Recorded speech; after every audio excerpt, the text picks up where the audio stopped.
বাংলার এক শান্ত গ্রামে চলছিল সবার সাধারণ জীবন। সবুজ ধানক্ষেত, গরু চড়ানো, বাচ্চাদের হাসি খেলা, সবকিছুই ছিল আনন্দের। কিন্তু এই গ্রামের শেষ প্রান্তে ছিল এক ভাঙাচোরা কুঁড়েঘর, যেটা নিয়ে সবাই বলতো ভয়ঙ্কর গল্প।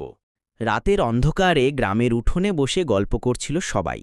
হঠাৎ একজন চাচা বললেন, শুনেছিস তো, ওই ভাঙা বাড়িতে রাতে কেউ গেলে আর ফেরে না। বলে ওখানে এক বুড়ি ভূতের বাস, দাঁত কাটা, চুল ছেঁড়া, চোখ লাল জলজল। শুনেই বাচ্চাদের গা শিউড়ে উঠল।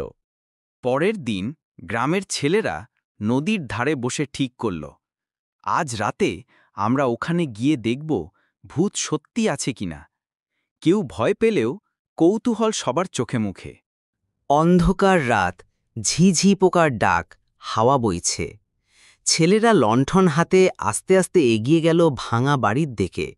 দরজাটা ঠেলতেই কর্র শব্দ করে খুলল। ভেতরে অন্ধকার, জাল আর ভাঙা আসবাবের ছড়াছড়ি। হঠাৎ পিছন থেকে শোনা গেল ভয়ঙ্কর কণ্ঠস্বর। কে এলো? কে?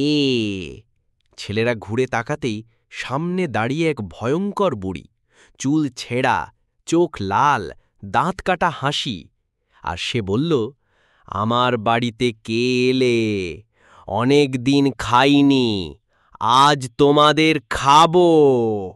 বাচ্চারা প্রাণপণ দৌড়াতে লাগল। ভয়ঙ্কর বুড়ি ভূত তাদের পেছনে উড়ে উড়ে আসছে।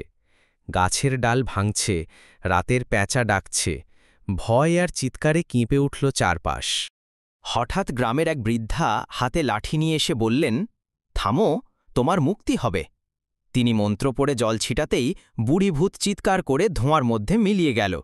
বৃদ্ধা বললেন, ও ছিল গ্রামের এক বুড়ি, ক্ষুধায় মারা গিয়েছিল, তাই ভূত হয়ে ঘুরত। পরের দিন সকাল, গ্রাম আবার শান্ত। ছেলেরা ভয় কাটিয়ে হাসি খুশি খেলছে।